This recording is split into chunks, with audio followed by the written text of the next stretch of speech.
도파민이 안 터져요. 도파민이 안 터져요. 저희 아이들 어떻게 하죠? 4장을 갖고 와서 첫 번째 장을 줘요. 다 푼 사람 감고 줘요. 그 다음에 다 푼 사람 주고, 그 다음 다 푼 사람 주고. 그러니까 자기가 오늘 늦으면 3장만 풀고 가는 거예요. 마지막 장 못 풀어요. 근데 아이들이 그러면은 엄마들이 걱정하시는 게, 야, 그럼 애들이 시간 버티다가 2장만 풀고 갈 거다 이렇게 얘기하시죠. 절대 안 그래요. 애들 마지막 한 장 들고 간다니까요. 들고 가요. 중학생들이 그걸 들고 가요. 나 이거 풀어오면 안 돼. 사진 찍어가고. 이런 게 뭐냐, 결국 도파민인데, 우리나라 아이들의 상위권 애들은 그걸 맨날 경험하면서 살겠죠. 착착착착. 그러면서 이제 얼마나 재밌어요. 근데 이 대부분 아이들은 그걸 경험해보지 못했어요. 왜? 기다려주지 않거든요. 그럼 남이 풀어줘. 그럼, 이 도파민 안 터져. 근데 이 애들이 딱 진짜 30분이 걸렸어. 그때, 자, 이제 줘봐. 잠깐만 하는 순간 있거든요. 자, 너무 아까운 거예요. 그 문제를 풀었을 때 그 도파민 터지는 그 감격을 느껴보냐 느껴보지 않은 애는 제가 봤을 때 이 공부에 대한 마음가짐이 완전 다르다. 여러분 반갑습니다. 최성호입니다. 자, 오늘은 저희 채널에 특별한 분을 좀 모시게 됐는데요. 우리 창쌤, 이창준 선생님 좀 모셨는데요. 오늘 특별히 수학에 대한 얘기를 좀 들어보려고 해요. 약간 특이한 이야기를 들을 수 있을 것 같아요. 수학에 대한 좀 관점을 좀 바꿔볼 수 있을 것 같아서 오늘 특별히 모셨습니다. 선생님 반갑습니다. 네, 반갑습니다. 네, 오늘 좀 자기소개 좀 부탁드립니다. 네, 저는 생강루트라는 유튜브 채널 운영하고 있는 창쌤 이창준이고요. 최근에는 서울대 공대 아빠의 수학 비밀 노트라는 책도 출간하고, 또 생강루트 수학 아카데미라는 학원도 개원하게 돼가지고 굉장히 바쁘게 잘 살고 있습니다. 네, 잘 부탁드리겠습니다. 네, 사실 제가 좀 초대를 드리게 된 데는 좀 사적인 배경도 있는데, 제가 사실은 창준쌤 뭐 알게 된 거는 한 20년이 넘었어요. 저희가 이제 대학 동기입니다. 네, 같은 학번이고, 그래서 이제 공부를 하면서 또 알게 된 사이여서 또 이 책이 나온 게 너무 반갑기도 했지만은, 이 얘기 자체가 사실은 제가 채널에서 다루는 것처럼 교육을 좀 어떻게 우리가 좀 생각하고 바라봐야 되는지 관점을 많이 주고 있어서 좀 초대를 드렸고요. 수학하면은 뭐 수학 교수다, 아니면 수학과 교수님, 아니면은 뭐 대치동 수학학원 원장님, 보통 이런 분들이 수학에 대한 얘기를 주로 자주 하시는데, 이 S전자, 우리가 알고 있는 그 S전자에 엔지니어로 되게 오랫동안 일을 하셨단 말이죠. 어떻게 보면 전혀 무관한 일을 해 오신 듯 보이기도 한데, 어떻게 엔지니어 출신인데 이렇게 수학 교육에 관심을 갖게 된 거예요? 최 원장님을 대학교 때 알고 있을 때부터 사실 수학을 굉장히 가르치는 걸 좋아했어요. 그때도? 네, 중학교 3학년 때부터 제가 수학 과외를 했고, 사실 제가 생각하는 이 수학은 대학교 수학하고 중고등 수학은 다른 것 같아요. 대학교 수학은 저도 사실 가보지 않은 영역이지만 제가 느끼면 많이 다르고, 중고등학교 수학은 사실 문제 해결 능력이거든요. 사실 문제 해결 능력은 이 공대 사람들의 전문이죠. 사실 그렇죠. 공대 사람들이 더 잘할 수 있는 부분이고, 이 수학을 어떤 막 수학 이런 개념이 아니고 문제 해결 능력을 접근했을 때 제가 더 잘할 수 있지 않을까 저는 생각하는 부분도 있고, 제가 회사에서 힘든 일 있을 때마다 내가 더 잘하는 게 뭐지?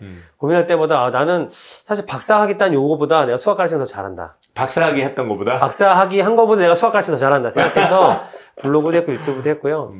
게다가 이제 아빠로서의 관점이 더해지면서 이런 책도 쓸 수 있었던 것 같아요. 네, 그래서 저만 할 수 있는 얘기도 분명히 있다라고 생각을 하고 있습니다. 책을 보면 사실 좀 이렇게 눈길을 끄는 표현이 있는데, 그게 수학 네이티브라는 표현이었어요. 전 사실 영어에 대한 울렁증이 좀 있어서 네. 영어도 네이티브를 너무 부럽다는 생각이 있지만은, 수학도 네이티브처럼 그렇게 잘할 수 있다는 얘기인가? 약간 이런 생각도 들면서 표현 자체가 좀 새로웠는데, 수학 네이티브가 구체적으로 뭔가요? 영어에 묻어가려고 한 얘기긴 하죠. 묻어가려고 한 얘기긴 한데, 우리 어렸을 때 영어 교육이랑 지금 영어 교육 많이 바뀌었잖아요. 우리 어렸을 때 국어 교육이랑 지금 국어 교육도 많이 바뀌었단 말이에요.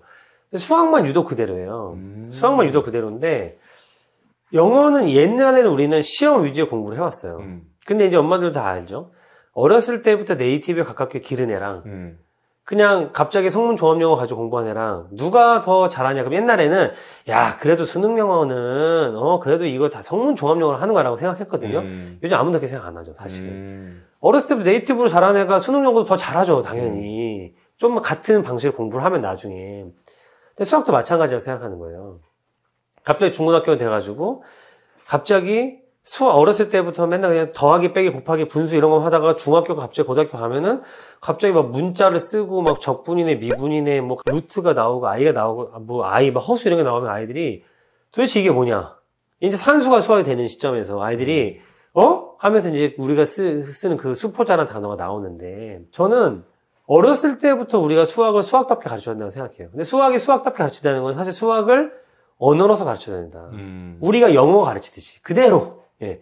그래서 저는 어렸을 때부터 수학을 이게 엄마 아빠가 좀만 도와주시면 수학 네이티브 스피커로 키울 수 있다. 수학이 자유롭고 편안하게 느끼는 이 세계관을 막 그때부터 막 가지고 있는 고정관념을 다 부시면서 넣어야 되는 게 아니라 그냥 자연스럽게 받아들일 수 있는 그 상태를 만들어줘야 된다라고 생각을 하는 거죠. 그럼 뭐 어떤 영어 네이티브 막 이러면 막 노출도를 네네네. 높인다, 네. 많이 듣게 한다. 맞아요. 네. 그러면 수학도 네이티브가 된다는 거는 뭐 수학을 많이 풀린다, 일찍 뭐 수학을 접하게 한다, 약간 이런 건가요? 많이 풀리는 거는 저는 사실 약간 의견이 다른데 그 영어는 노출시키잖아요. 엄마들이 어렸을 때 노출을 시켜줘요. 수학도 노출을 시켜준다고 생각해요.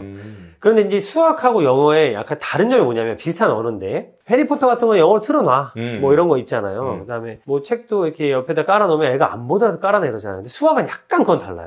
그냥 수학은 그냥 낮은 레벨의 요것도 필요하지만 뭔가 이게 한 단계씩 이렇게 강도 높은 그런 경험들이 계속 필요하다고 생각하거든요. 약간 뭐 어려운 문제를 풀어보는? 그렇죠. 약간 그 도파민이 터지는. 도파민이 터져야 돼. 수학은 도파민 없이는 할 수 없는 과목입니다. 왜냐하면 네, 도파민이 무조건 있어야 돼요. 그래서 이 도파민이 터지는 그 경험. 네, 예를 들면 87, 56 이건 도파민이 안 터져요. 암기이기 때문에. 근데 야 8을 7번 더하면 얼마게? 빨리 계산할 수 있는 방법이 뭘까? 라고 하면 87, 56 말고 생각해봐 라고 했을 때 애들이 그러면 나는 7을 10번 더한 거 2번을 뺄래. 이런 경험들을 쌓이게 만들어줘야 되는 거죠. 그게 저는 이제 그게 엄마 아빠 해줄 수 있는 게 퀴즈다. 퀴즈를 맞췄을 때 터지는 그 도파민. 네, 그거를 엄마 아빠가 해주는 게 제일 좋다. 그리고 이제 그 질문들을 모은 게 사실 이 책이죠. 이제 그래서 그 경험들이나 노출도가 굉장히 중요하지만 연산 문제, 첫 문제 이런 거 아니고 이 그 도파민이 터지는 경험들을 쌓아줘야 된다. 우리가 지금 그렇게 안 가르치고 있다라고 저는 생각을 하는 거죠. 되게 확 와닿는 것 같아요. 그러니까 수학은 도파민이다. 수학은 도파민. 왜냐면은 양으로 많이 푼다고 하면은 스트레스라고 그쵸. 느껴지고 네. 숙제라고 느껴지지 도파민은 전혀 떠오르지 않는데 정반대되는 얘기 같이 느껴졌어요. 그러면 아까 퀴즈라고 잠깐 얘기를 해주셨는데 사실 일반 수학 연산 문제도 사실 일종의 다 퀴즈잖아요. 네. 그러면은 조금 이렇게 우리가 푸는 어떤 그런 질문들 말고 아까 예를 들긴 해주셨는데 질문이 좀 달라야 되나요? 저는 어머니들한테 진짜 어머니 아버님들한테 강조하고 싶은 게 뭐냐면 당신은 똑똑하니까 그런 질문을 하는 거고 나는 못해 라는 말들을 어머니들이 많이 하세요. 애랑 이렇게 붙잡고 이 연산 문제집 풀면서 하는 그 질문 있잖아요. 그 질문을 책상 앞에서 하지 마시고 차에서 하잖아요. 그럼 애들은 수학 퀴즈로 느껴요, 그거를. 애가 여기 앉아 7, 9, 6, 3, 막 18 곱하기 7, 막 이런 거 하고 있잖아요. 그럼 애가, 스트레스 받고 지겹고, 그럼 반만 풀을래 어떻게 하잖아요. 근데 차 타고 가면서, 자, 누가 빨리 하는지 해보자.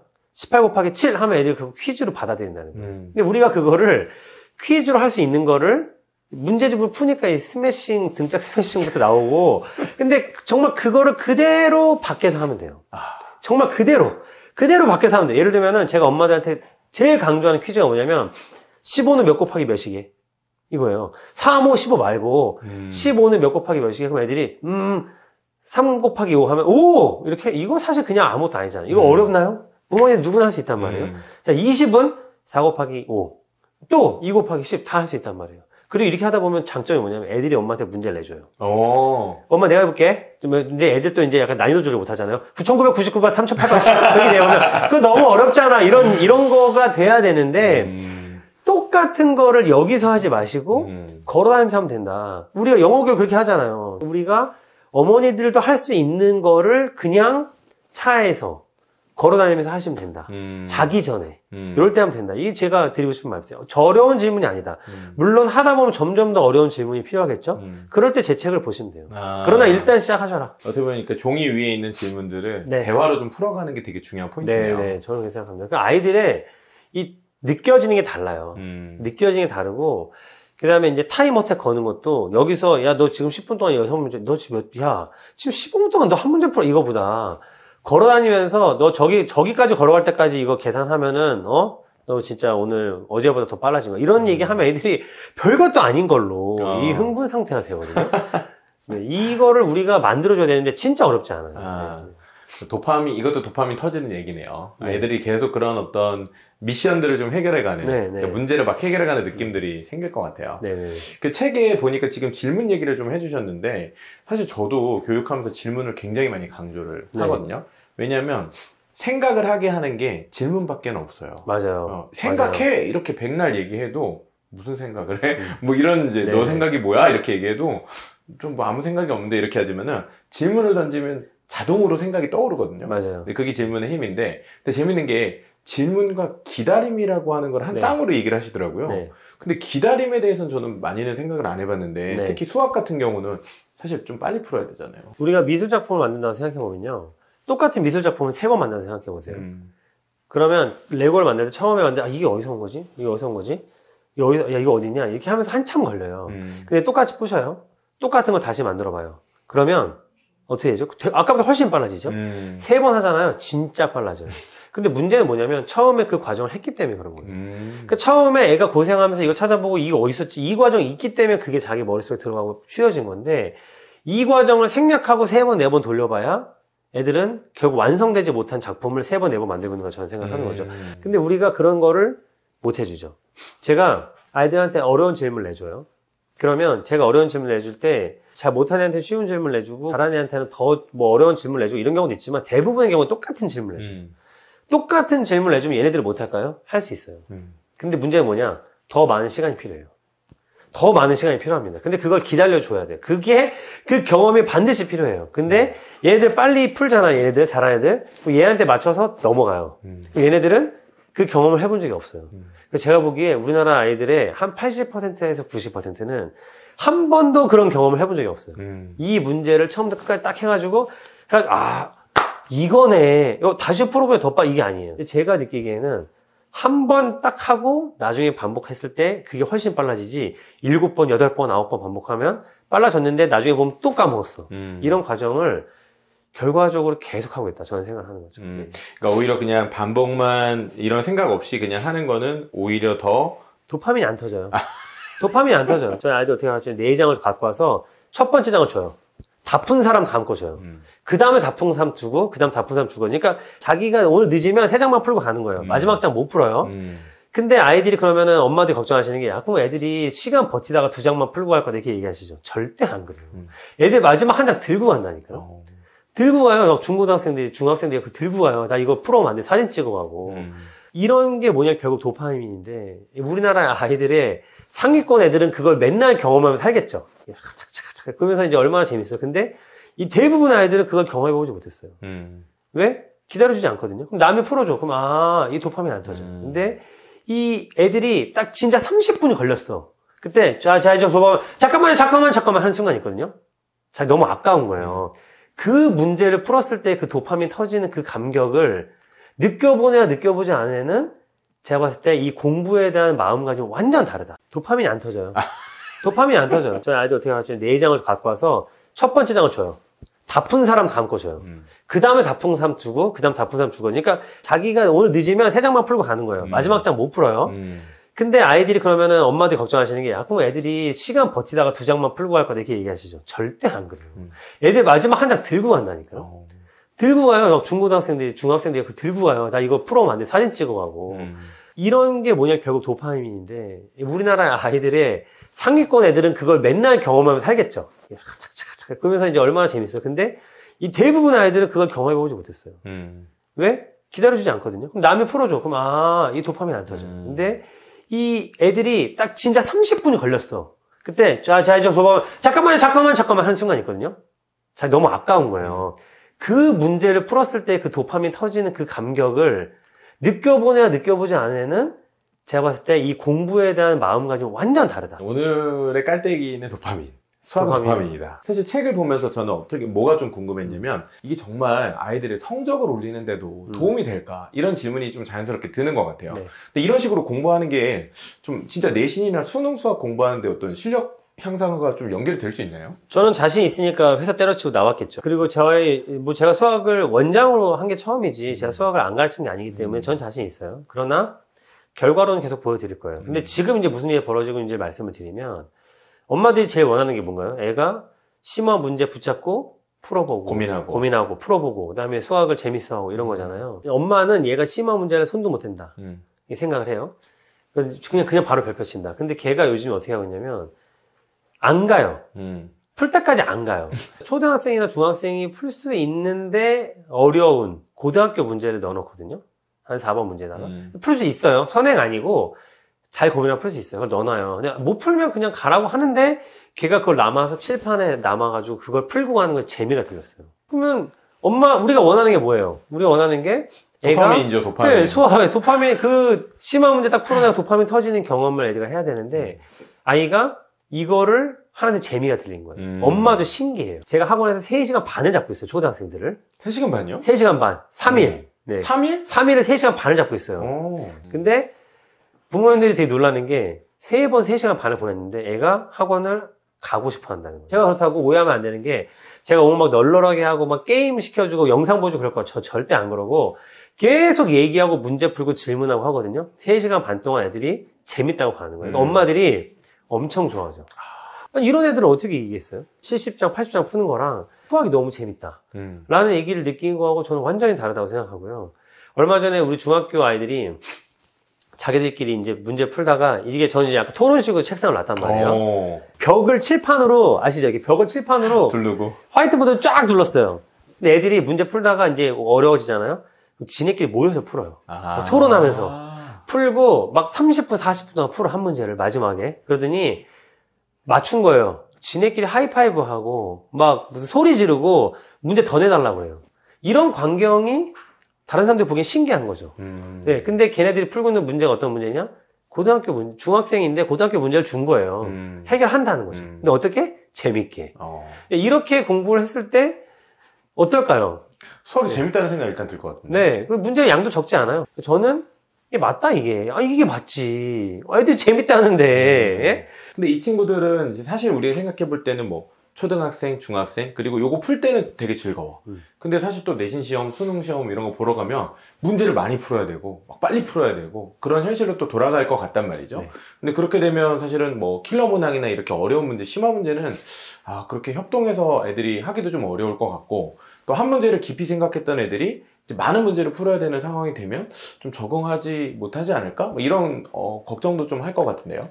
그게 저는 좀 반대 측면을 생각하는 게 킬러 문제가 어떤 문제일까요? 문제를 어렵게 만들고 싶어요. 그러면 이제 2가지 방법이 있죠. 어떻게 방법이 있을까요? 복잡하게 만드는 게 있고 그 다음에 생각하기 어렵게 만드는 게 있잖아요. 그러니까 이 발상을 못하게 하는 문제가 하나 있고 특히 수학은 두 번째는 문제를 복잡하게 만드는 거예요. 복잡하게 만들어가지고 이걸 쓴 다음에 이걸 쓰고 이걸 쓴 다음에 이걸 쓰고 이걸 쓴 다음에 이걸 쓰고 막 이런 문제들이 실수를 하게. 네, 실수하게. 근데 수능이나 그런 문제들은 이 2번째 유형은 간섭적 안 하려고 안 하고 첫 번째 뭐냐면 발상이 어렵고 되게 뭔가 진짜 창의력을 요구하고 문제 해결 능력을 요하는 문제를 내고 싶어요. 선행으로 해결 안 되는.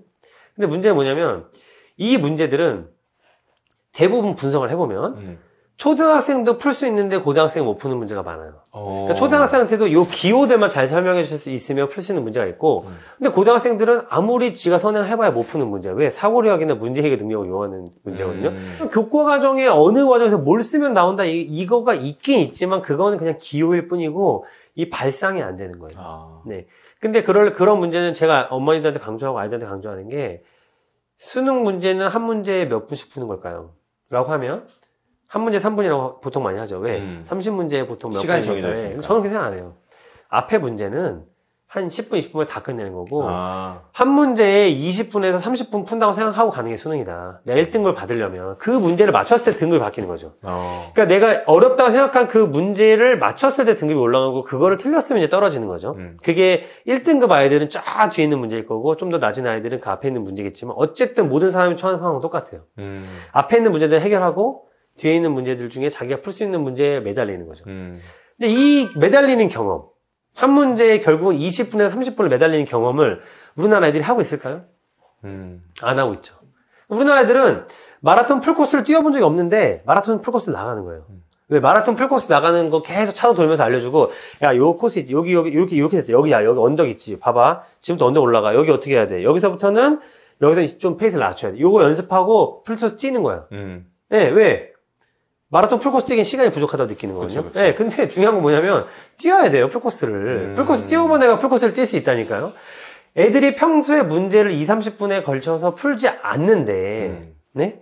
근데 수능장에 가서 문제 30분, 40분 걸리는 문제를 풀어낸다? 어불성설이다 저는 생각하는 거죠. 아, 근데 우리 애는 되게 평범한데 네. 저런 미션, 저런 높은 경지에 막 네. 한 문제 가지고 30분 막 마라톤에 비유할 정도의 그런 높은 목표를 우리 애는 좀 약간 타고난 건 없는데 평범한데 할 수 있을까? 약간 이런 좀 자신감 없는 생각들이 사실 좀 솔직히 들긴 하거든요. 그렇죠. 이런 질문들을 제가 제일 깨고 싶은 사실 그런 편견이에요. 주입식으로 교육을 했을 때 실력이 느는 거는 상위권입니다.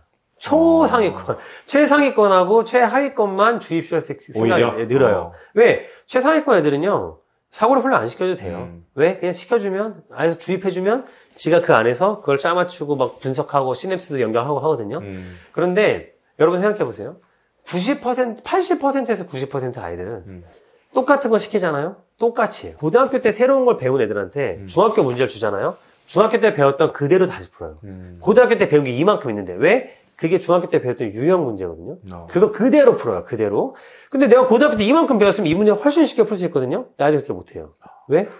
유형으로 배웠으니까. 그러니까 이거를 제대로 사고하고 배운 애들은 고등학교 수학을 배우는 이 속도가 달라요. 그러니까 이거를 어렸을 때부터 훈련시켜주면 되냐 안 되냐? 저는 안 되는 애를 못 봤어요. 단 뭐가 다르다면 기다려주는 시간이 다른 거죠. 한번 가슴에 손을 얹고 생각을 해보세요.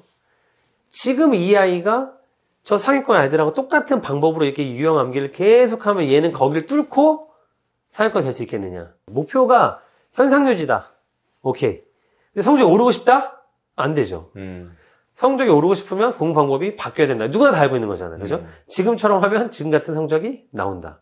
요거를 한번 과감하게 도전하셔야 돼요. 근데 언제 하실 거예요? 고2 때 하실 거예요? 고3 때 하실 거예요? 아니잖아요? 언제 하셔야 된다? 그러니까 어릴 때 할수록 좋다. 예. 저한테 데리고 오시면 제가 느끼게 해드릴 수 있어요. 근데 다 저한테 오실 수 없고, 제가 계속 쫓아낼 수 없잖아요. 부모님이 하실 수 있는 연령대가 있다. 언제? 초중저까지. 그러니까 초중저까지는 부모님이 하실 수 있다. 질문만으로도. 초등 때 그런 훈련이 잘 돼 있는 친구들이 중등이나 고등 시기에 가서는 좀 어떤 식으로 수학을 계속 해야 하는, 이걸 뭐 같은 방법을 계속 하는 건지, 네. 아니면 좀 제시할 수 있는 어떤 일종의 수학 공부 로드맵이 있다면 어떤 식으로 공부하면 좋을까요? 일단 초등학교 때는 제가 느끼기에는 요즘은 너무 이 초등학교의 과업에 좀 매몰돼 있어요. 매몰돼 있는데 거기서 좀 조금 나오실 필요가 있다. 왜냐하면 아이들이 수학에 무너지는 건 계산을 못하거나 통분을 못해서 못하는 애는 하나도 없어요.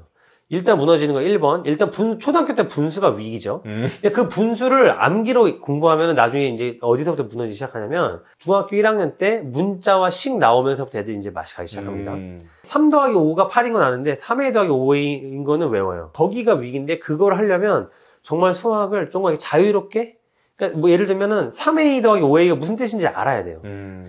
a를 3번 더한 거에다가 a를 5번 더한 걸 더한다. 그럼 a를 8번 더한 거네. 약간 이런 식의 개념들이 머릿속에 있도록 이 문자를 쓰는 연습을 어렸을 때부터 조금 자연스럽게 예습, 선행학습이 아니라. 그 다음이 뭐냐면 중학교 때부터 이제 고등학교로 갈 때 뭐가 문제냐면 이제 피타고라스 닮음 이런 거 나와요. 네. 그 다음에 이제 방정식 함수 나오거든요. 여긴 결국 뭐냐면 이 말을 식으로 바꿔주는 연습이 돼요. 식으로 말을 써놔. 그럼 애들이 일단 말을 잘 못 알아듣는 게 첫 번째.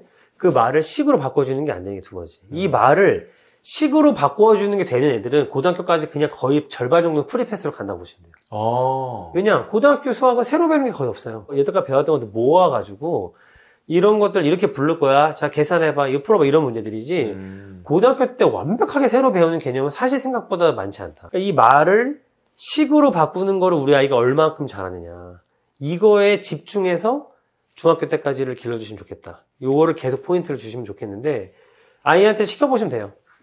요 문제에 나와 있는 문장 식으로 바꿔봐. 답 몰라도 돼. 답 안 풀어도 돼. 그 다음 문장 식으로 바꿔봐.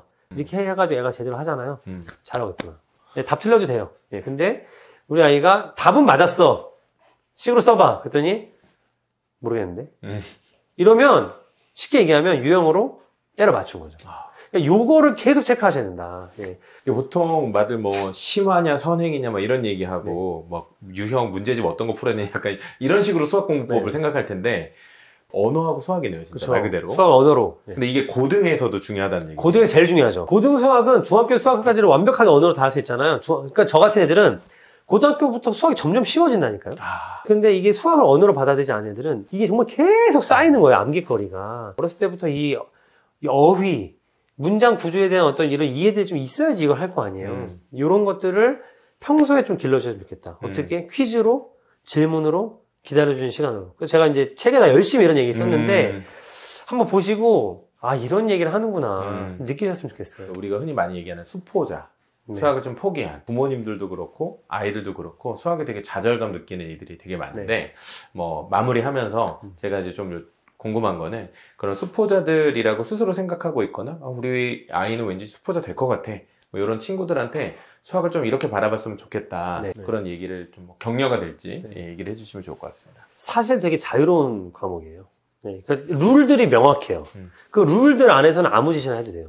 근데 문제는 우리가 그 룰에 없는 짓을 하려고 하니까 문제지, 룰에 있는 거를 정말 사용해서 수학을 생활에서 쓰고 되게 부담감을 줄여주고 8, 7, 56 다 튀어나오는 게 아니라 8 곱하기 7을 계산할 수 있는 방법은 사실 굉장히 많이 있다. 이런 방식으로 접근할 수 있도록 도와주시고, 제가 봤을 때 수포자는 없어요.